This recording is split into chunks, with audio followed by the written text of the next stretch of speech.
नमस्कार दोस्तों। आज हम बात करेंगे कि कैसे आप एक अच्छी म्यूचुअल फंड स्कीम आपके लिए सेलेक्ट कर सकते हैं, और कुछ स्कीम्स के बारे में भी जानेंगे जो अच्छी है साल 2023 के अंदर, अभी जो जितना बचा है उसके अंदर। देखिए क्या होता है कि हमारे जैसे हाथ की पांचों उंगलियां एक जैसी नहीं होती, सबका साइज अलग अलग होता है। सेम उसी तरह से है ना, एक इन्वेस्टर का जो फिलोसॉफी है, एक इन्वेस्टर का जो रिस्क एपेटाइट है वो अलग अलग होता है। और उसी के हिसाब से कैसे आपको एक अच्छी scheme, mutual fund scheme select करनी चाहिए, आज हम उसी के बारे में बात करेंगे। तो बने रहिए, पूरा वीडियो देखिए कि आपको समझ में आएगा कि कैसे आपको एक बेस्ट स्कीम सेलेक्ट कर सकते हैं आप अपने खुद से। क्योंकि क्या होता है ना कि म्यूचुअल फंड मार्केट में ना पचासों स्कीम्स है, कौन सी आपके लिए सही है, किस तरह के आप इन्वेस्टर हो, ये जानना बहुत जरूरी होता है। अदरवाइज क्या होता है कि you will and up taking a wrong scheme, और उसके बाद में 1-2 साल के बाद में रिटर्न बनता नहीं है और आप निकल जाते हो उसमें से। तो ये जानना बहुत जरूरी है, बहुत बहुत जरूरी है आपके लिए कौन सी स्कीम अच्छी है। तो ये वीडियो में हम आज यही देखेंगे कि कौन सी स्कीम अच्छी है, किस तरह की स्कीम आपको लेना चाहिए, और किस तरह का आपका रिस्क एपेटाइट है। तो चलिए आगे चलते हैं और थोड़ा देखते हैं।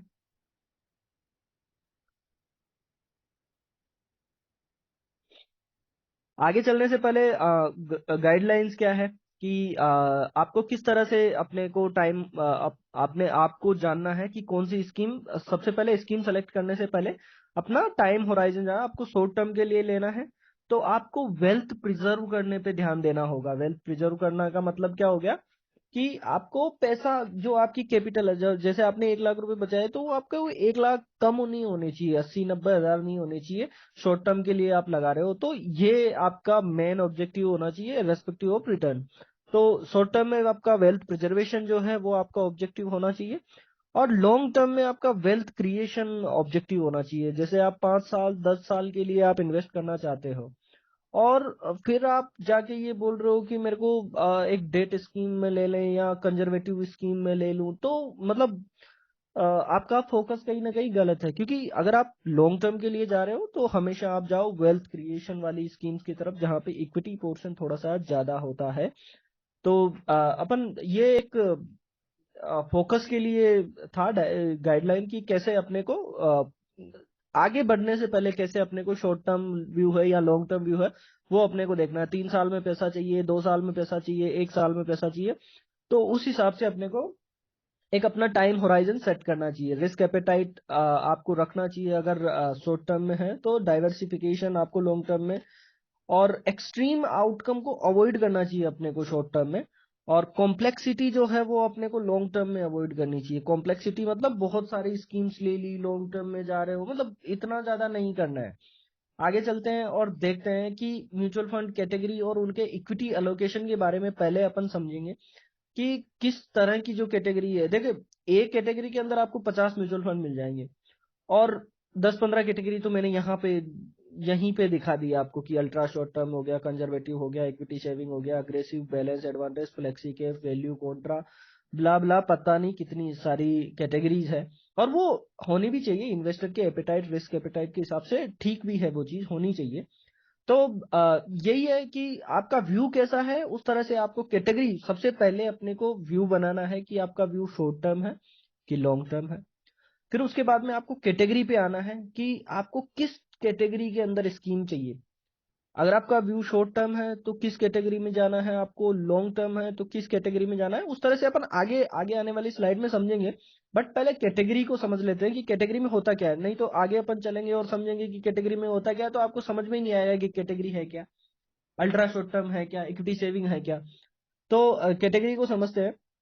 अल्ट्रा शॉर्ट टर्म जो फंड होते हैं उनमें 100% डेट होता है। अल्ट्रा शॉर्ट टर्म 6 महीने, साल भर, मतलब 3 महीने का, 6 महीने का, इस तरह का जो फंड हो गया वो हो गया ultra short term. Ultra short term में 100% डेट होता है, और उसमें रिस्क बहुत ही नेग्लिजिबल होता है। मतलब अगर कंपनी डिफॉल्ट कर जाए तो वो रिस्क ही है ना। तो डेट है, बट उसमें बहुत नेग्लिजिबल होता है, 0.001% चांसेस होते हैं इस तरह के आउटकम्स के। तो अल्ट्रा शॉर्ट टर्म में 100% डेट का अलोकेशन होता है।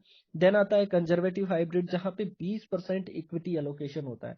मतलब आपने 100 रुपए डाले, उसमें से 20 रुपए वो डेट फंड्स में डालेंगे। डेट मतलब एफडी। एफडी, आप एफडी को क्योंकि सब समझ सकते हैं, तो एफडी एक तरह से डेट फंड ही है। तो आप उस तरह से समझे कि एफडी टाइप इन्वेस्टमेंट्स वो कर दिए जहां पे कॉर्पोरेट डेट्स वहां पे कंसिडर हो जाते हैं, और 20% शेयर मार्केट में इन्वेस्ट हो गया। इक्विटी शेविंग की अगर अपन बात करें तो वहां पे 35% इक्विटी अलोकेशन आ जाता है। 35% इक्विटी अलोकेशन आ जाता है। अग्रेसिव हाइब्रिड के अंदर 65% इक्विटी अलोकेशन आ जाता है।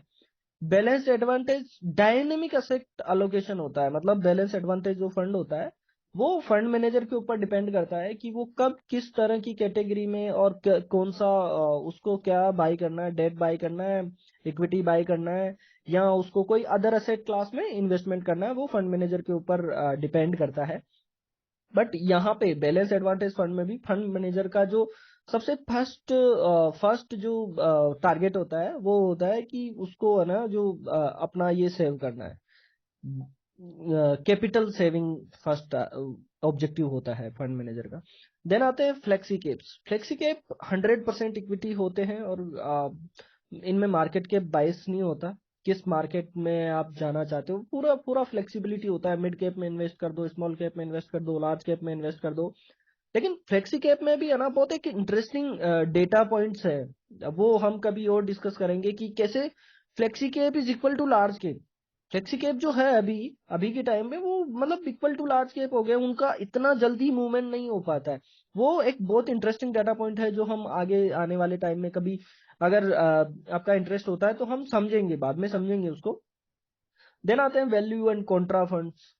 जैसे आज के 2 साल पहले पीएसयू को कोई नहीं पूछता था, तो कॉन्ट्रा फंड्स वहां इन्वेस्ट करते हैं जहां पे पीएसयू को कोई नहीं पूछ रहा था। वो पीएसयू बैंक्स, पीएसयू कंपनीज के अंदर इन्वेस्ट उन्होंने किया जब दबा के, और अभी उनको रिवॉर्ड मिल रहा है।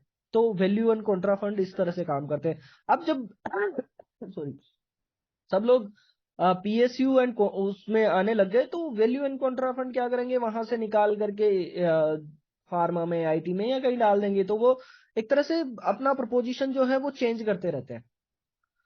देन आते हैं large and mid cap. Large and mid cap में क्या है कि 100% इक्विटी होता है, बट मिनिमम 35% ईच। मतलब लार्ज कैप में भी मिड कैप में भी 35% होना चाहिए, 70% हो गया। और फिर बाकी का जो बचता है वो उसमें कहीं पे भी, लार्ज कैप में, मिड कैप में, कहीं पे भी वो इन्वेस्ट कर सकते हैं। देन आता है मल्टी कैप। मल्टी कैप में क्या बोलते हैं कि 100% इक्विटी तो है, बट मिनिमम 65% मिड कैप्स के अंदर होना चाहिए। देन आते हैं स्मॉल कैप, जहां पे 100% इक्विटी और 80% मिनिमम इन स्मॉल कैप होना चाहिए। तो इस तरह से ये फंड कैटेगरीज है जिसको अपन सेलेक्ट कर सकते हैं, देख सकते हैं। तो ये इस तरह से मोटा मोटा ये कैटेगरीज आ गई कि ये कैटेगरीज है, इसमें इतना इक्विटी होता है, इतना डेट होता है, ये सारी चीजें अपन ने जान ली। आगे चलते हैं, अपन जानेंगे कि कैसे कैसे आप एक अच्छा फंड खुद के लिए खुद से सेलेक्ट कर सकते हैं, एक प्रोसेस के थ्रू, एक प्रोसेस के थ्रू। तो कैटेगरी सिलेक्शन कैसे करना है ये अपन देखेंगे। सबसे पहले अपन ने क्या सीखा, टाइम होराइजन। फिर अपन देखेंगे कि अपना रिस्क एपेटाइट क्या है। टाइम होराइजन अपना ये है 3 महीने, 3 महीने से 1 साल, 1 साल से 3 साल, 3 साल से 5 साल, 5 साल से 7 साल, 7 से 10, 10 से ज्यादा। तो ये अपना टाइम होराइजन हो सकता है। और अपना रिस्क एपेटाइट जो आपको खुद जानना है, वो रिस्क एपेटाइट कैसे जानते हैं, या अपना रिस्क एपेटाइट कैसे जाने, अगर आप ये जानना चाहते हैं तो कमेंट्स में बताएं मुझे। I will create a new video on it कि हाउ यू कैन नो कि आपका रिस्क एपेटाइट कितना है। आपका रिस्क एपेटाइट लो है, आपका रिस्क एपेटाइट मीडियम है, या आपका रिस्क एपेटाइट हाई है।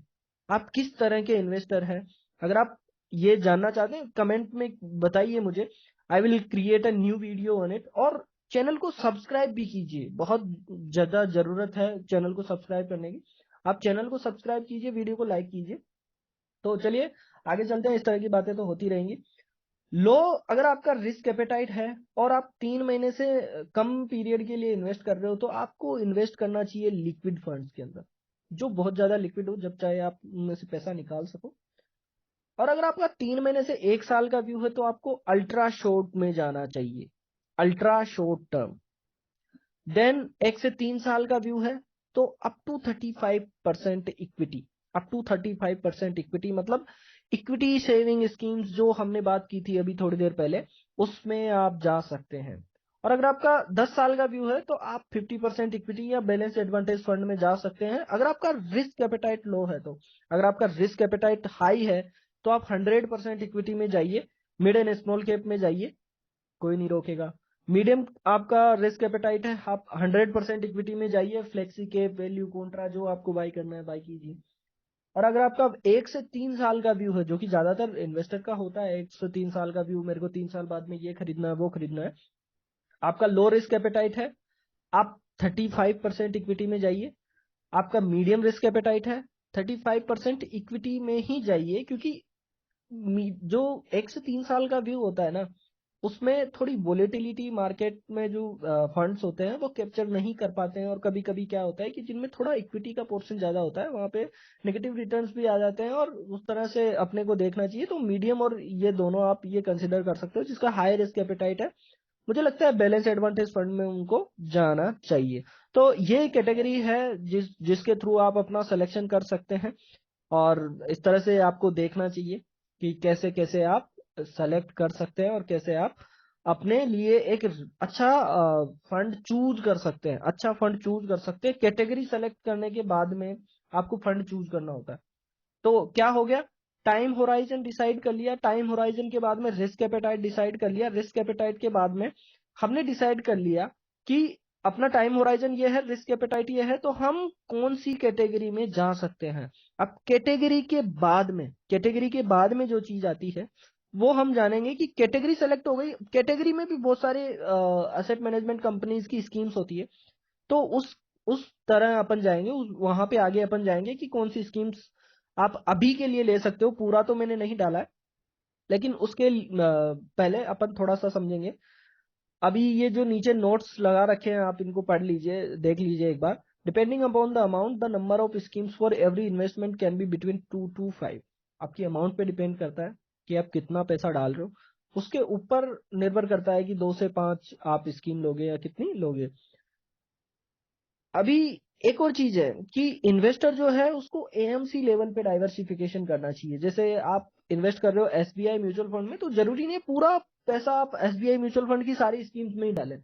आप एचडीएफसी को एक्सप्लोर कीजिए, आप आईसीआईसीआई को एक्सप्लोर कीजिए, आप डीएसपी, पीपीएफएस, बहुत सारी एएमसीज है। डरने की जरूरत नहीं है, पैसा कहीं नहीं जाएगा आपका। तो आप उस तरह से आप देख सकते हैं। 100% इक्विटी जो नो मार्केट के बायस वाली स्कीम्स होती है उसमें फ्लेक्सी कैप, वैल्यू, कॉन्ट्रा ये आते हैं, ये हमने पहले भी देखा। 100% equity, flexi cap, value, Contra और मल्टी कैप, लार्ज कैप, ये आते हैं। और ये जो नीचे वाली लाइन है ये इंपॉर्टेंट है थोड़ी। This category selection is based on consensus and only guidance purpose and should not be use for portfolio construction.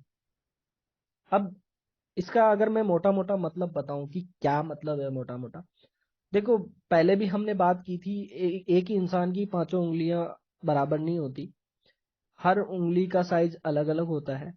तो उसी तरह से अपने को देखना चाहिए कि ये जो प्रोसीजर है, जो कैटेगरी सिलेक्शन का जो प्रोसीजर है, वो एक स्टैंडर्ड प्रोसीजर है कि आप इस तरह से आप एक फंड सेलेक्ट कर सकते हैं। जो जो नहीं जानता कैसे म्यूचुअल फंड को सेलेक्ट किया जाता है, क्योंकि आप अगर बैंक में जाके आप करवाओगे ना, तो मैं आपको सच बता रहा हूँ, आप किसी बैंक में गए, वहां पे आपने अगर बोला कि मेरे को म्यूचुअल फंड चाहिए, कोई सा भी म्यूचुअल फंड आपको चिपका देंगे, कुछ नहीं बताएंगे।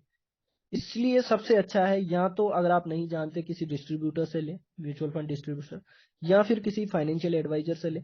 एटलीस्ट आप उसको पूछ सकते हैं कि ये म्यूचुअल फंड कैसा है, इसमें क्या रिटर्न बन सकता है, मतलब आप पूछ सकते हैं। और अगर आप उनकी फी सपोर्ट नहीं कर सकते एक म्यूचुअल फंड डिस्ट्रीब्यूटर की या फाइनेंशियल कंसल्टेंट की, तो आप फिर ये कैटेगरी जो सिलेक्शन का जो स्टैंडर्ड प्रोसीजर है वो फॉलो करके आप अपने लिए एक अच्छा फंड सेलेक्ट कर सकते हैं। तो चलिए बिना टाइम वेस्ट किए आगे चलते हैं how to select right scheme. हमने ये पहले ही बात कर ली कैसे कैसे आपको करना है। पहले टाइम होराइजन सेलेक्ट करना है कि आपको कितना टाइम होराइजन है। फिर आपको सेलेक्ट करना है आपका रिस्क एपेटाइट क्या है, लो, मीडियम, हाई, किस तरह का आपका रिस्क एपेटाइट है।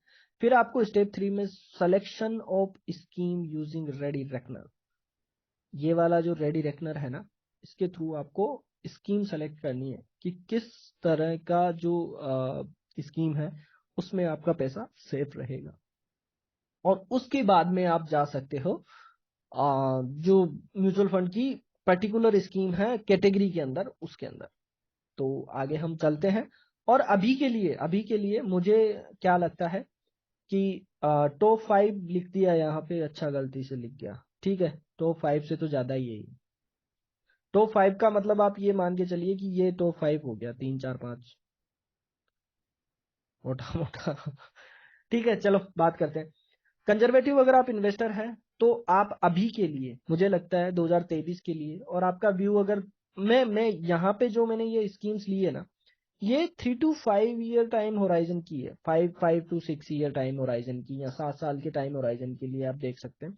कोटक इक्विटी सेविंग फंड आप देख सकते हो, अगर आपका 3 से 5 साल का टाइम होराइजन है और आप कंजर्वेटिव इन्वेस्टर है, थोड़ा सा नहीं देख रहे हैं तो, और HDFC हाइब्रिड डेट फंड भी आप देख सकते हैं। अब आप ये बोलोगे कि आपने तो सीधा ये इक्विटी फंड का नाम लिख दिया, कैसे इनको सेलेक्ट किया ये तो बताया ही नहीं। ये जानने के लिए आप है ना कमेंट कीजिए, आपको अगर कोई स्कीम पसंद आ रही है इनमें से, और उसके ऊपर आप चाहते हैं कि मैं एक डिटेल्ड वीडियो करूं, तो आप चैनल को सब्सक्राइब कीजिए पहले तो, और फिर उसको शेयर कीजिए, और मेरे को कमेंट में बताइए कि आपको ये चीज चाहिए। I will definitely create a video on it. बस ये है कि अभी के लिए मैंने ये सेलेक्ट करके देख लिया। देन रेशनल और मीडियम मीडियम रिस्क टेकर अगर आप हैं तो आप ICICI Prudential balance advantage fund में जा सकते हैं, ICICI ICICI Prudential equity and debt fund में, अग्रेसिव फंड में जा सकते हैं, एंड निपोन इंडिया लार्ज के फंड में आप देख सकते हैं, Mirae asset emerging blue chip fund में आप देख सकते हैं। और ये जो लिखा हुआ है ना, आप ये मत समझिए कि ये ICICI Prudential balance advantage fund top पे है, ये रिस्क टेकर के लिए। ये कोई टॉप पे नहीं है, मैंने रेंडमली लिख दिया है, ये इनमें से कोई भी आप देख सकते हैं जो आपको ठीक लगे, जो आपको फाइनेंशियल कंसल्टेंट को ठीक लगे, उससे आपको डिस्कस करना है, जरूरी जरूरी है। आप मेरे से डिस्कस कीजिए, उससे डिस्कस कीजिए, जरूरी है। देन अग्रेसिव इन्वेस्टर जो है, मुझे लगता है उनको अभी के लिए फ्लेक्सी कैप्स की तरफ जाना चाहिए, या लार्ज एंड मिड कैप्स की तरफ जाना चाहिए। स्मॉल कैप की तरफ अभी जाने का इतना कोई फायदा है नहीं, क्योंकि ऑलरेडी अगर आपका 3 से 5 साल का व्यू है तो नहीं जाना चाहिए मेरे हिसाब से, क्योंकि ऑलरेडी वो काफी चल चुके हैं। अग्रेसिव इन्वेस्टर अगर है तो Parag Parikh flexi cap fund all time best है, ठीक है। देन पॉइंट एक्टिव फंड भी अच्छा कर सकता है। Then DSP small cap fund, अगर आप अग्रेसिव टाइप ऑफ इन्वेस्टर है और आपका व्यू 5 7 साल का है, 3 4 5 साल का है, तो नीचे अपन ये देखेंगे कि investment in securities are subject to market risk. Risk जो सब बोलते हैं मेरे को बोलना पड़ता है, सेबी से डर लगता है, ठीक है। आप अपने फाइनेंशियल एडवाइजर से पूछें और डिस्कस करें। Mutual fund scheme mention about, वो तो मैंने पहले ही बता दिया। Every investor have different set of risk and financial problem, please consider that as well. वही 5 उंगली वाली बात, हर इन्वेस्टर का पॉइंट ऑफ व्यू डिफरेंट होता है, फाइनेंशियल व्यू डिफरेंट होता है, फाइनेंशियल सिचुएशन डिफरेंट होती है, उसका एज डिफरेंट होता है, सब कुछ डिफरेंट होता है। तो उसका एक मतलब, आप कोई भी स्टैंडर्ड प्रोसीजर सेट नहीं कर सकते। आप अपनी प्रॉब्लम बताइए कि मेरी एज ये है, मैं इतना इन्वेस्ट कर सकता हूँ, इतने साल के लिए इन्वेस्ट कर सकता हूँ, ये मेरा रिस्क एपेटाइट है। देन पूछिए, I will tell you the कौन सी स्कीम आपके लिए ज्यादा बढ़िया रहेगी, मैं बताऊंगा आपको, या आप फिर फाइनेंशियल कंसल्टेंट से आप पूछिए। और अगर आप ऑब्वियसली अगर आप कोई डिटेल्ड वीडियो चाहते हैं इन स्कीम्स में से किसी के भी ऊपर, या कोई और स्कीम जो आपके दिमाग में आ रही है या आपने इन्वेस्टमेंट कर रखा है उसके अंदर, और आप चाहते हैं कि उस स्कीम का एनालिसिस किया जाए, तो आप कमेंट कीजिए, शेयर कीजिए, सब्सक्राइब कीजिए, और जुड़े रहिए। ऐसी डिटेल्ड जानकारी हम आपके साथ शेयर करते रहेंगे और लेके आते रहेंगे वीडियोस। थैंक यू, आज के लिए इतना ही।